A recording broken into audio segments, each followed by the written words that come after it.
32-year-old Michael Blackwell Jr. has been charged with murder after his 7-week-old son died this week from blunt force head trauma. At around 3 p.m. on Monday the 26th of December, the authorities responded to an apartment complex on 50 Kiaway Drive in Seneca, South Carolina, on report of a baby in cardiac arrest. When first responders arrived, they found the child unresponsive and he was taken to hospital and was pronounced dead. Michael and the child's mother, Sheila Rayner, told investigators that their son was fine when they laid him down to sleep, but was later found unresponsive. While conducting a search of their home, officers found cocaine and ecstasy. Michael and Sheila were arrested at the scene and each charged with unlawful neglect of a child and several narcotic charges. An autopsy was completed on Wednesday morning, which revealed the child had died from blunt force trauma to his head, and its death was ruled a homicide. On Thursday, investigators determined that the child suffered abuse at the hands of Michael. He is accused of showing extreme indifference to human life. He is additionally charged with homicide by child abuse in the case. Michael and Sheila were initially held at the Oconee County Detention Center on a $55,000 bond. The investigation into the matter continues. 23-year-old Najo Simmons is accused of fatally shooting his stepfather, 45-year-old Johnny Taylor, because he said he was abusing his mother. At around 6:45 p.m. on Thursday the 22nd of December, deputies responded to the 3900 block of Piedmont Street in Memphis, Tennessee, after Najo called 911 and told dispatchers that he just shot his stepdad. When officers arrived, they found Johnny unresponsive on the dining room floor with a gunshot wound to his head. He was pronounced dead at the scene. The gun used in the attack was found in the front yard. Witnesses told deputies that Najo shot his stepfather without warning and without provocation. Najo said that he shot his stepfather because he believed he was abusing his mother. He also admitted to tossing the handgun into the front yard. He was then taken into custody. He is charged with murder and is held at the Shelby County Jail without bond.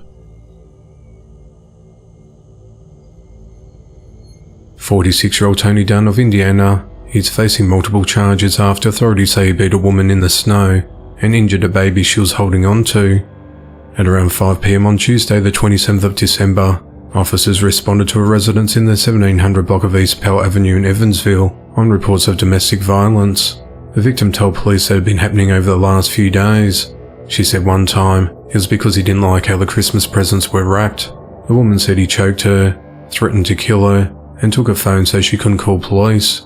This time she says it was because he didn't like something about her appearance. Investigators said the victim had several visible marks and cuts on her head. She told them that Tony had threatened to take her son away and would never see him again. She said she took the baby and tried to leave, but Tony blocked her and then knocked her to the snowy, icy ground and tried several times to pull the child out of her hands.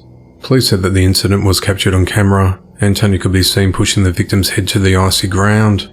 A friend of the victim arrived and she was able to get away in her car, but Tony ended up taking the baby. Authorities said that officers arrived at the home and found Tony inside with the baby.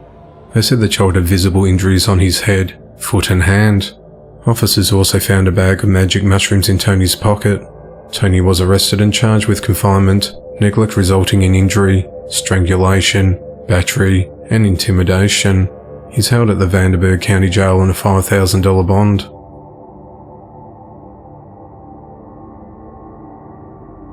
24-year-old Jalissa Moy Baxter is behind bars after being accused of fatally stabbing a 3-year-old daughter earlier this week.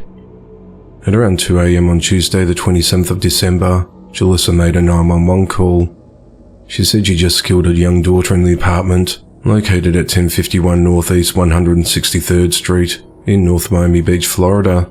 She said she initially tried to strangle the child, but when that didn't work, she stabbed her with a knife. When first responders arrived at the apartment, they made contact with Jalissa, who was in the living room wearing a white robe. They then located a child on the floor nearby with multiple stab wounds to her chest, face and neck.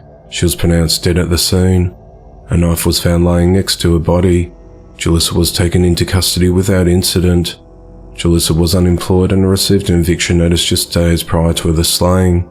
She's been charged with murder and aggravated child abuse. She's held at the Miami-Dade County Jail without bond. She also faces an immigration hold out of Jamaica. Her stepfather, Harold Hemmings, said that she's sick. That's all I can say. She's sick. He said he met Jalissa and the baby once her mother passed away of cancer in September last year. She didn't seem like a bad mother to me, he said. You know, she seemed like she was a good mother. He said he doesn't know why Jalissa would have done this. The investigation into the matter continues.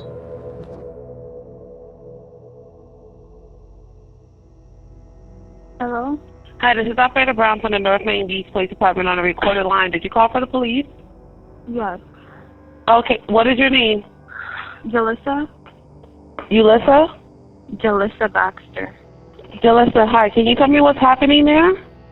Yes, I just killed my daughter. How old is your daughter? 3. Is there anyone else in the house? God? And how did you kill your daughter? I tried strangling her. That didn't work, so I stabbed her with a knife in the neck and chest. And what area of the house is she in? She's on the floor in the living room.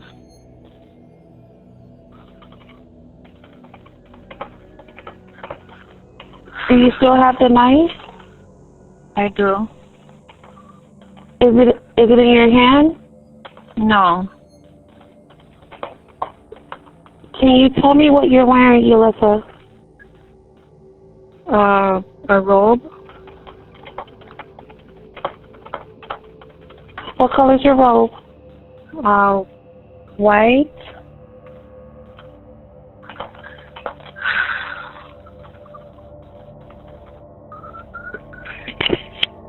Is there any way I can get you to speak to the officers, Ulissa? Sure. Tell me where you are so I can have the officers speak with you. I'm in the living room.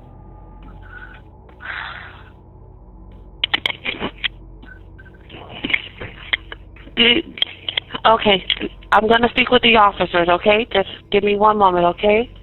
Okay. When I get back, I'm landline with the complainant. She advised she's in the living room. She's no longer armed. She's wearing a white robe. Yeah. Okay, do you see the officers? Let me open the door. Just leave the door open and go back and sit in the living room. Okay. 149, we're instructing her to leave the door open to the QTA center. Sit down in the living room. Tell me how you said here.